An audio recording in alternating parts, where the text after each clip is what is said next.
설교를 준비해서 잘 와서 이제 기도하면서 목양실에서 기도하다가 어떨 때는 그 설교 전체를 바꾸지는 못하지만 갑자기 이게 수정할 부분들이 있습니다. 그래서 갑자기 수정을 막 정신없이 수정하다가 예배 시간이 한 2분 늦어졌습니다. 네.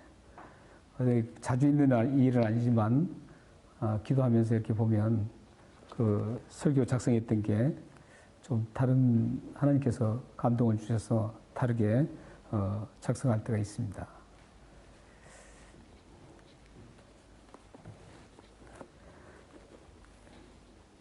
오늘로서 이제 우리 세컨텀이 끝나고 3개월 동안 이제 나누었던 고린도후서를 우리가 오늘 마무리하게 됩니다. 지금까지 나누었던 그 고린도후서 말씀이 여러분들에게 성령님께서 역사하셔서 여러분들의 기억을 자극하시고 또 그 자극된 그 기억이 여러분의 삶을 살아갈 때 순간순간 잘 적용돼서 하나님을 기쁘시게 하는 축복의 삶이 되기를 바랍니다. 여러분은 혹시 약한 것을 좋아하세요? 아니면 강한 것을 좋아하세요? 제가 물어보나 말할 겁니다. 대부분의 모든 분들은 약한 것을 싫어하죠. 그리고 좀 더 강해지고 싶고 강한 것을 선호하게 됩니다. 그래서 많은 사람들이 약한 사람은 조금 멀리 하려고 하고 강한 사람에게는 다가가고 싶어 합니다. 그런 이유들이 있습니다. 왜냐하면 이 세상 사회 구조, 세상의 구조는 이 강한 자를 중심으로 이루어집니다. 그리고 강한 자를 통해서 약함이 무너지고 약함이 지배를 당하는 그런 구조이기 때문에 자연스럽게 우리도 모르게 강해지고 싶어하는 욕망이 있고 또 강해진 자와 함께 하려는 그런 욕망이 일어날 수밖에 없습니다. 이게 세상의 구조입니다. 세상의 구조이기 때문에 우리는 따라가지 아니할 수가 없습니다. 이를테면 이런 거죠. 운동선수를 한번 비유해 보면 운동선수가 이제 서로 이제 시합을 합니다. 시합을 했는데 강한 팀이라든지 강한 사람이 반드시 승리하게 되어 있습니다. 그러면 그 강해서 승리한 그 사람들을 향해서 모든 관중들은 박수갈채를 보내고 환호를 합니다. 하지만 패배당한 약한 그 팀이라든지 약한 사람은 오히려 비난을 하고 그들로부터 그 약한 사람으로부터 떨어져 나갑니다. 이게 세상의 논리이고 세상의 구조입니다. 하지만 성경은 좀 각도가 다릅니다.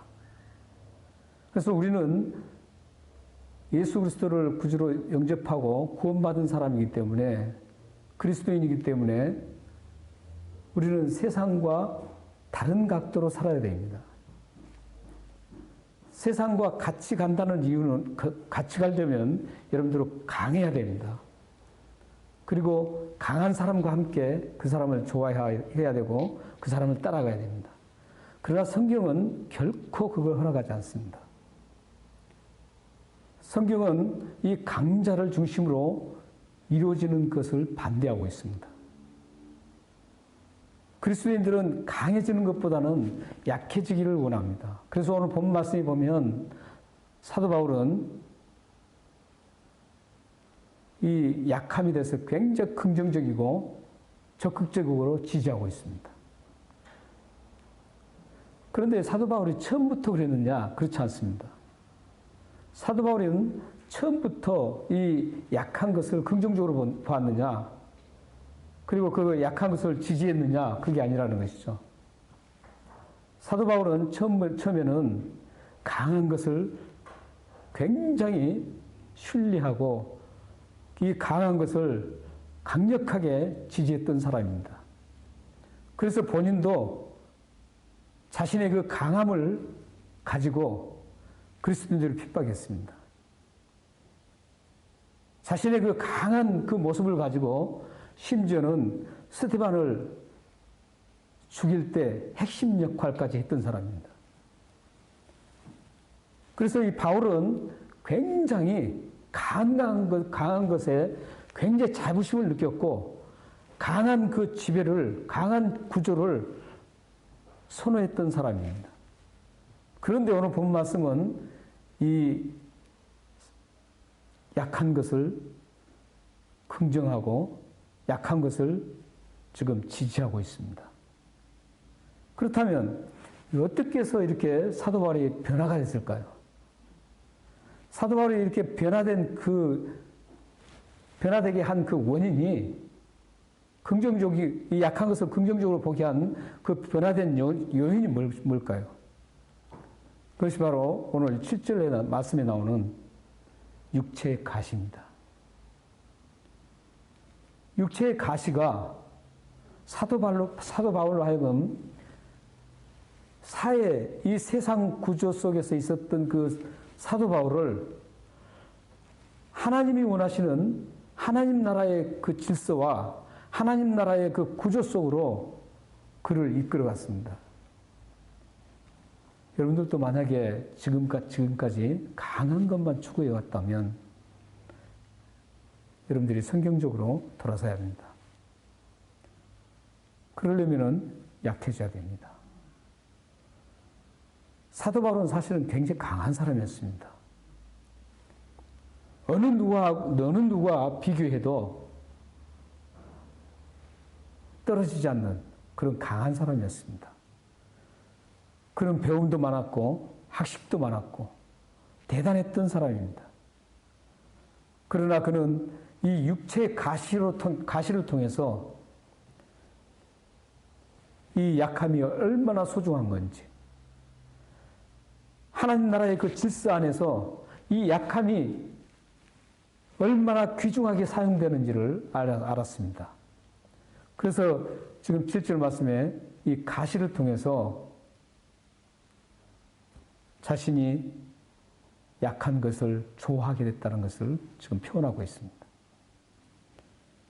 우리 7절 말씀을 한번 읽겠습니다.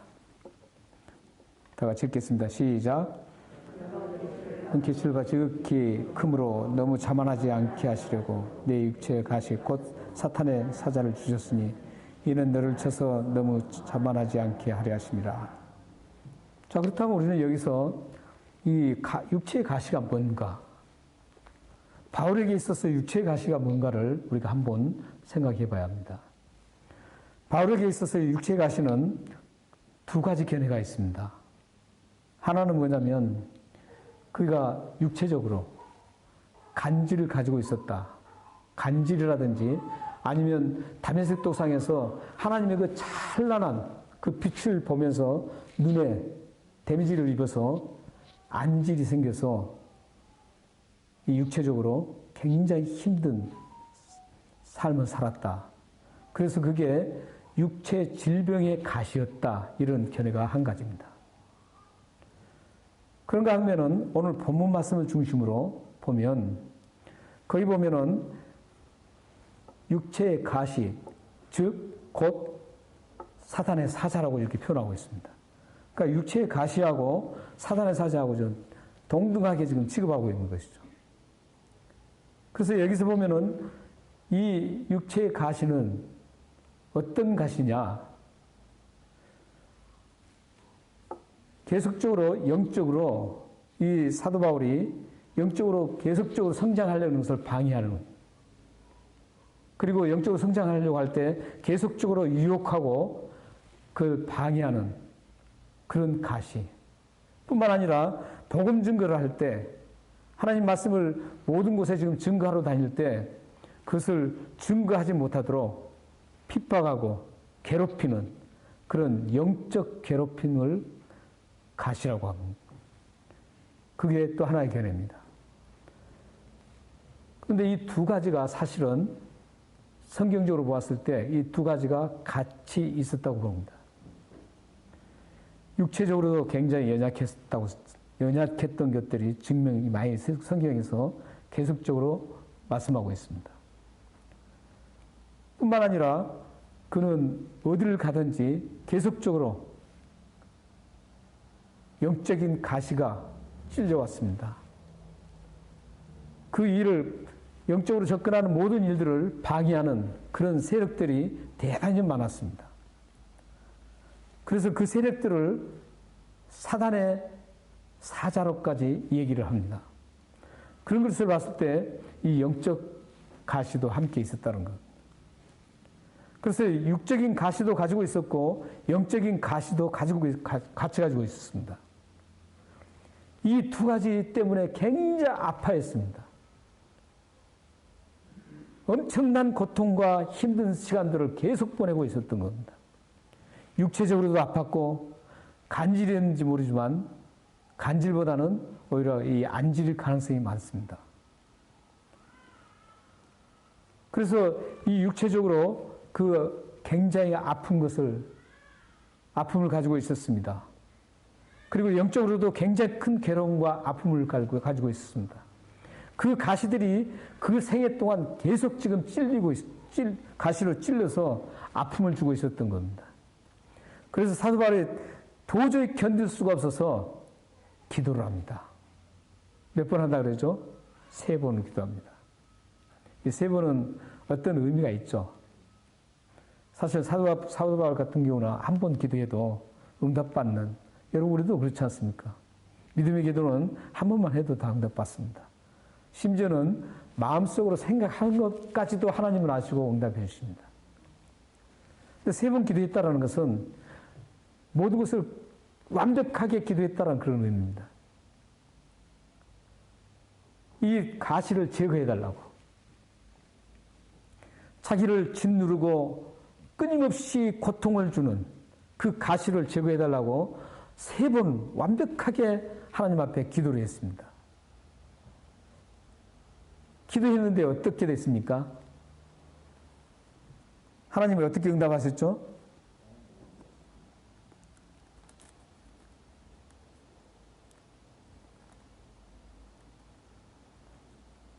구절 말씀입니다. 네, 9절 말씀. 9절 말씀이 어떻게 응답합니까? 우리 같이 한번 읽겠습니다. 시작. 나에게 이르시기를 내 은혜를 내게 축한다가 이는 내 능력이 약한 데서 온전하여 줌이라 하신지라. 그러므로 도리어 크게 기쁨으로 나의 여러 약한 것들에 대하여 자랑하리니 이는 그리스도의 능력이 내게 머물게 하려 합니다. 내 은혜가 여러분 잘 아시잖아요. 내 은혜가 내게 족하다. 이는 내 능력이 약한 데서 강하게 됩니다. 이렇게 되죠. 사실 그 가장 아픈 부분 그리고 꼭 해결하고 싶었던 부분을 기도했을 때 응답이 지금 내 은혜가 내게 족하다는 것이죠.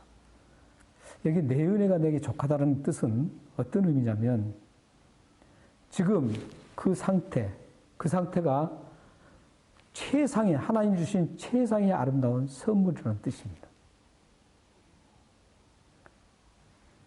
그러니까 지금 사도 바울이 이 부분에 제거를 해달라고 가장 괴로운 것, 그것도 수많은 기도하는 것도 아니고 이 아픔을 제거해달라고 사실은 어떻게 정확하게 사도 바울의 그 스토리를 쭉 보면 이 제거해달라는 것도 자신을 위해서 제거해달라는 것도 있지만 그리스도의 복음을 증거하는 데 방해가 되기 때문에 제거해달라는 의미도 상당히 담겨 있습니다.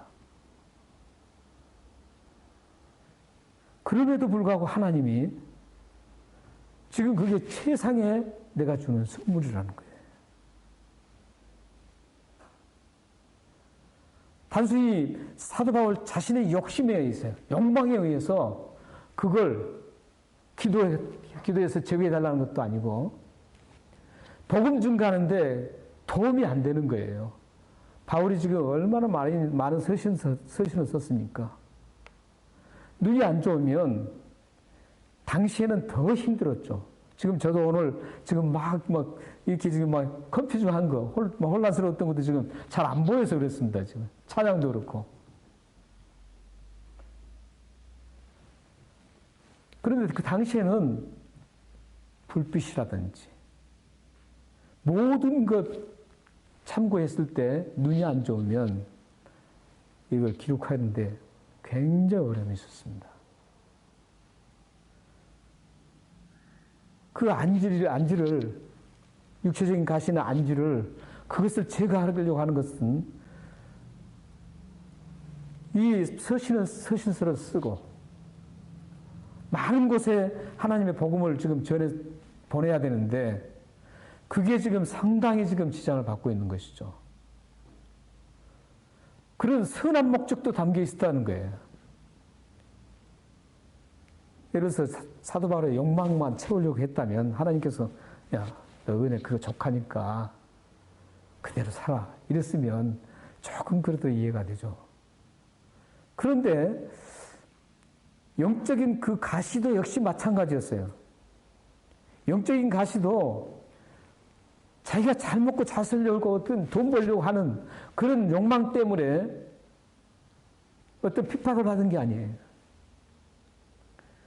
예수 그리스도께서 우리를 위해서 십자가에 죽으시고 우리의 죄를 용서하셔서 하나님 나라에 입성시키려고 하는 그 십자가에 죽으신 그 사건을 증거하려고 하는데 당하는 그런 핍박, 그 가시였어요. 이런 가시였어요. 근데 그 가시를 제거해달라는 거예요. 그럼에도 불구하고 하나님은 내 은혜가 족하다는 거예요. 내가 주는 최상의 선물이라는 거예요. 지금 그 핍박받고 눈의 육체적인 것도 최상의 내가 주는 최상의 선물이라는 거예요. 그럴 때 사도 바울이 어떻게 합니까? 대부분의 많은 사람들은 그러겠죠.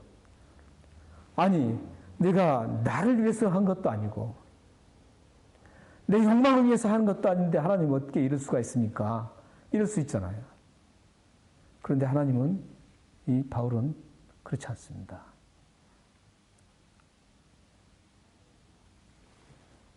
하나님의 그 음성을 듣고 어떻게 합니까?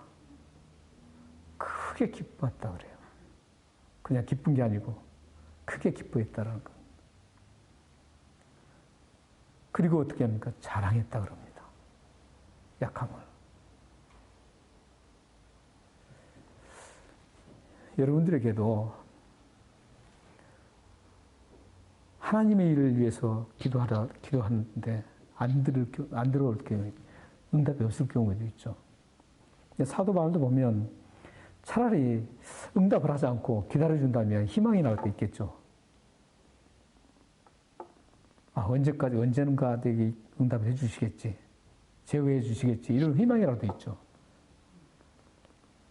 근데 다이렉트로 그냥 하나님께서 아니라는 거예요.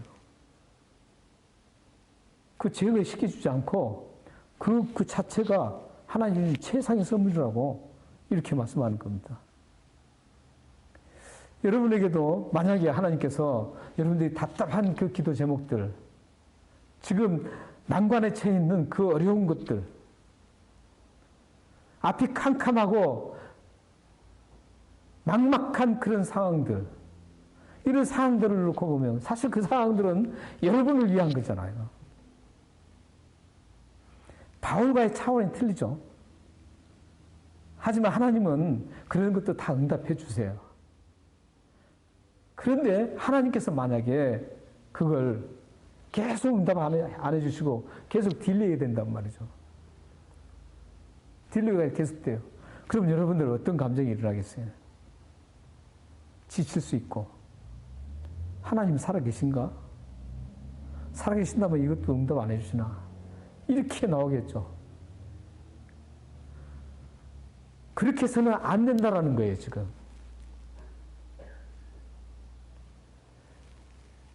기뻐해야 된다는 겁니다. 오늘 지금 우리가 사도 바울을 통해서 우리의 기도를 드릴 때 어떻게 해야 되는지를 지금 정확하게 우리가 인식해야 됩니다. 무조건 내가 어떤 기도를 했을 때 그걸 하나님께서 주셔야 된다라고 그렇게 해서는 안 된다는 겁니다. 하나님은 우리에게 최상의 선물로 항상 예비해 주신 겁니다. 여러분들이 지금 기도 응답 안 된 그 자체는 여러분의 믿음이 없어서가 아니에요. 어떤 분들은 그래, 믿음이 없으니까 기도 응답 안 된다 그러는데 예수를 믿으면 믿음이 있는 거예요. 그 씨앗이. 예수님을 한번 믿으면 그 믿음은 없어지지 않아요.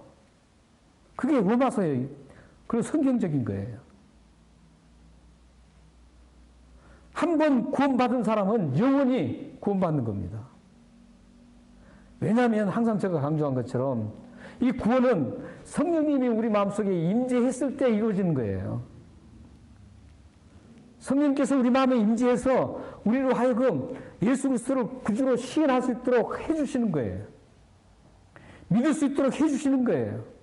우리 힘으로는, 인간의 힘으로는, 타락한 인간은 절대 하나님을 볼 수도 없고 찾을 수도 없어요. 믿을 수도 없습니다. 하나님께서, 성령님께서 해주시는 거예요. 그 성령님이 우리 안에 내주하셔서 그렇게 고백하고 믿게 해주시는 겁니다. 그런데 믿음이 없어진다는 것은 이 성령님이 떠난다는 거예요. 그러면 문제가 심각해집니다. 그럼 하나님이 아니세요. 하나님은 한 번 결정하면 변함이 없는 겁니다. 왜냐하면 하나님의 결정은 완벽한 결정이기 때문에. 인간들은 실수를 해서 다시 번복하고 내가 잘못했구나 해서 번복할 수 있지만 하나님의 결정은 완벽한 결정이에요. 그렇기 때문에 한 번 내주하시면 내가 완전하게 내주하시는 거예요. 그래서 믿음은 있는 겁니다. 한 번 믿음이 있으면 그 믿음은 사라지지 않습니다. 그래서 믿음이 없어서 기도 응답 안 된다는 말은 성경을 모르는 사람들이 얘기합니다. 믿음을 가진 사람도 하나님께 기도했지만 지금의 그 순간 그 상태가 그 상황이 가장 하나님이 보시기에 최상의 선물이기 때문이라는 거죠. 그러니까 여러분들 지금 기도 응답 안 된 것은 믿음이 없어서가 아니라 하나님께서 주시는 지금 최상의 선물입니다. 지금 그게. 믿으시나요? 이게 성경 말씀입니다. 그래서 사도 바울은 그걸 알았잖아요. 알아서 기뻐했던 겁니다. 그리고 자랑을 합니다. 그리고 보면은 여기 그 능력이 말이죠. 하나님은 한 수 더 뜨죠. 내 은혜가 내게 족하다 하면서 내 능력이 약한 데서 온전해진다 그러는 거죠. 한번 생각해 보세요. 약한 데서 어떻게 약해지는 것이지 더 온전해질 수 있습니까? 약하면 약하든지 그보다 더 약해지든지 하지 어떻게 온전해질 수 있어요? 그럴 수 없잖아요. 그런데 오늘 하나님은 그렇게 말씀하세요. 내 약한 데서 온전해진다는 거죠.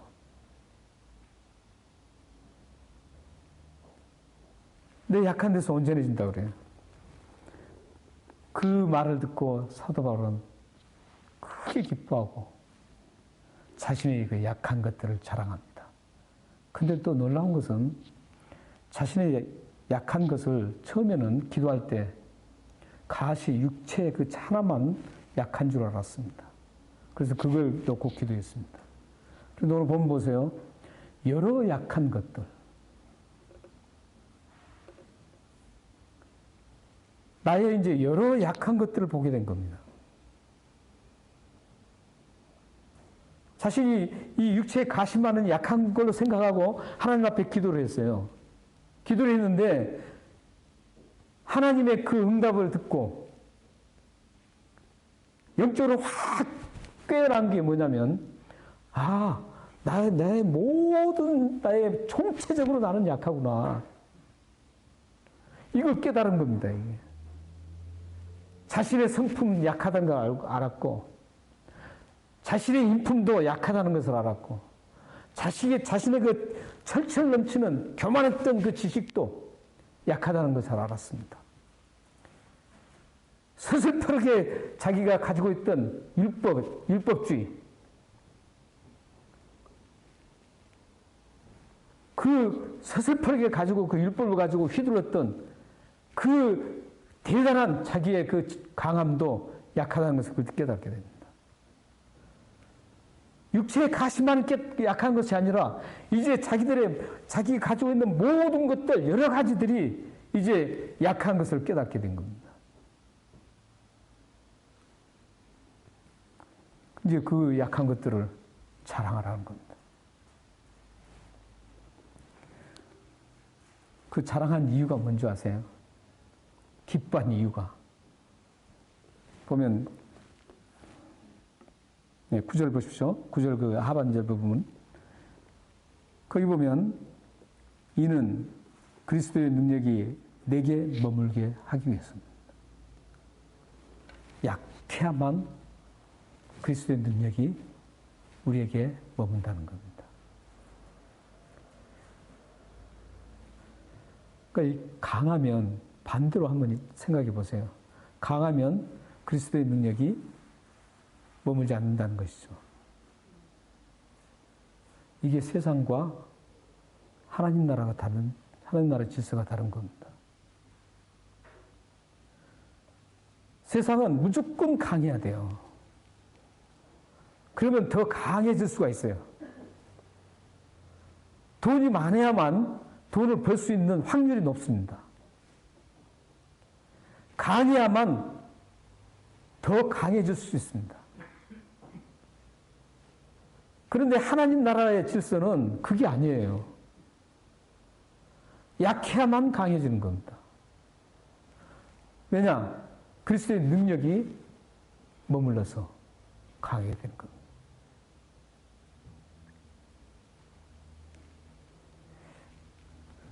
여러분들은 약해져야 됩니다. 약해지면 그리스도의 능력이 여러분 안에 머물게 되고 그래서 강하게 됩니다. 이게 우리의 순서입니다. 우리 크리스천의 순서입니다. 강한 사람은 크리스천다운 크리스천이 못 됩니다. 진정한 그리스도인들은 연약합니다. 그 대표적인 분이 누구신지 아세요? 예수 그리스도십니다. 우리를 구원하신 그 예수 그리스도가 그 모범을 보여주셨습니다. 이사야에서 보면 그러잖아요. 연한 순 같고 약한 순 같아요. 예수 그리스도는 이 땅에 사시면서 굉장히 약하셨어요.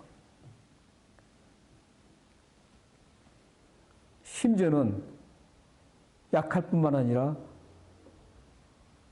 십자가에서 죽기까지 했습니다. 예수님은 이토록 약했습니다. 예수님이 십자가에 죽으실 분입니까? 하나님이세요. 말 한마디면 다 죽습니다. 그런데도 불구하고 예수님은 십자가에서 우리 죄를 용서하시기 위해서 죽으십니다. 예수님이 죽지 않아도 되는데 연약하게 강하게 나오시면 죽지 않습니다. 예수님은 연약할 대로 가장 연약한 그 모습으로 십자가에서 죽으셨습니다. 그런데 보세요. 그걸로 끝났습니까? 아닙니다. 예수 그리스도가 그 죽으심으로 그대로 끝났나요? 그랬다면 우리는 그 길을 걸어가지 않아야 됩니다. 하지만 예수님은 3일 만에 다시 살아나셨습니다. 그 능력으로 다시 원수를 모두 짓밟고 사탄의 원수를 모두 패배시키고 예수 그리스도께서는 다시 3일 만에 살아나셨습니다. 이게 바로 능력입니다. 사랑하는 성도 여러분, 오늘부터 여러분들은 철저하게 약해져야 됩니다. 함께 대화하실 때도 죽으시기 바랍니다. 어떤 일을 추진할 때도 약하셔야 됩니다. 그러면 그때 예수 그리스도께서 예수 그리스도의 능력이 여러분 안에 머물러서 여러분을 강한 사람으로 만들어서 다시 대단한 하나님의 일들을 하나님 나라를 이루는데 크게 쓰임받게 하실 것입니다. 우리 마지막으로 고린도전서 1장 27절에서 29절 말씀을 읽고 마무리하겠습니다. 함께 읽겠습니다. 자, 시작. 그러나 하나님께서 세상에 미련한 것들을 택하사 죄 있는 자들을 부끄럽게 하시고 세상에 약한 것들을 택하사 강한 자들을 부드럽게 하시니 하나님께서 세상에 천한 것들과 멸시받는 것들과 없는 것들을 택하사 있는 것들을 폐하려 하시니 이는 아무 육체도 하나님 앞에서 자랑하지 못하게 하려 하십니다. 얘기가 훨씬 더 잘 보입니다. 크니까. 하나님께서 만약 여러분들이 약해지시면 저기 보면 계속적으로 저 앞에 한번 띄워주세요. 네, 거기 보시면은 택하사가 계속 나오죠. 그러니까 세상 사람들이 미련한 사람들 그대로 둔 그 얘기가 아닙니다. 저것은 택한다는 것은 그리스도 안에 머물 때 이 얘기입니다, 지금. 그 얘기예요, 지금. 하나님께서 그들을 하나님 자녀로 택했을 때 이 얘기를 하는 거죠. 이거 일반적인 제너럴 피플 그 얘기가 아닙니다. 하나님으로부터 초이스된 그 피플들을 얘기하는 거죠. 하나님 백성들을 얘기하는 겁니다, 지금. 그러니까 보면 세상에 있을 때 미련한 것들을 택해서 하나님 백성을 만들어서 이 뜻이에요. 그리스도의 능력이 임해서 이런 뜻입니다. 택해서 지혜 있는 자를 부끄럽게 하는 겁니다. 그러니까 우리가 어디에 있느냐가 굉장히 중요합니다. 이미 여러분들은 그리스도 안에 계신다는 거죠. 이미 여러분들은 예수 그리스도를 믿고 그리스도 안에 지금 머물러 있습니다. 근데 그 능력은 여러분들이 약하면 약할수록 예수 그리스도 능력이 대단하게 일어난다는 것이죠. 교회 안에서도 보면 저희 교회는 그런 일이 없죠. 오늘 지금 감기, 독감이 지금 많이 번성해서 오늘 지금 굉장히 많이 빠지셨습니다. 오늘 기도 순서도 사실 김종환 집사님이거든요. 김종환 집사님인데 전화가 왔어요. 전화가 와서 감기, 독감 때문에 지금 못 나온다고 해서 제가 오늘 기도를 했습니다. 지금. 근데 우리 모두 여러분들은 다 그리스도 안에 있단 말이죠. 안에 계신단 말이죠. 믿으셨어요. 근데 능력은, 예수 그리스도의 능력은 약해질수록 반비례로 커지는 겁니다. 내가 약하면 그리스도의 능력이 대단하게 확장이 됩니다. 확대가 됩니다. 그런데 내가 강하면 그리스도의 능력이 축소됩니다. 여러분은 어느 걸 택하시겠어요? 앞으로 여러분들이 이 세상을 살아갈 때, 또 여러분 가정과 자녀들을 아름답게 이끌고 가시려고 할 때, 그리스도 안에서 머물고 그리스도 안에서 내가 약해져야 되는 것이죠. 이게 약함의 유익이 대단합니다. 그리스도의 능력이 얼마나 대단합니까? 그리스도의 능력은 이 세상을 창조하신 능력입니다. 요한복음 1장 1절에 보시면 태초에 말씀이 계시니라. 이 말씀이 곧 하나님이시라 하고 태초에 이 말씀이 이 세상을 지으셨다는 그 장면이 나옵니다. 예수 그리스도의 능력은 이 세상을 만든 능력입니다. 대단한 하나님이시기 때문에 그 엄청난 능력을 우리는 상상할 수가 없습니다. 근데 그 엄청난 능력을 여러분들이 소유하고 그 능력을 발산시키시려면 여러분들이 약해져야 된다는 겁니다. 세상은 강해져야지만 뭔가 하는데 하나님 나라에서는 약해져야만 예수 그리스도께서 하신다는 거예요. 이게. 하신다는 거예요. 예수 그리스도의 능력이 발산돼서 하나님 나라를 완성하게 이루게 하시고 여러분들의 신앙을 단단하게 굳게 서게 만든다는 것이죠. 사랑하는 여러분에게 가정에 늘 그리스도 안에서 약해져서 여러분과 가정과 여러분 자녀들과 여러분들이 하는 모든 일에 그리스도의 그 능력이 최대한 발산돼서 우리를 구원하신 그 그리스도를 높여드리고 우리의 영원하신 그 하나님 아버지를 거룩하신 하나님 아버지를 온 세계에 증거하는 여러분들의 가정과 여러분의 삶 되기를 주님으로 축원합니다. 기도하시겠습니다.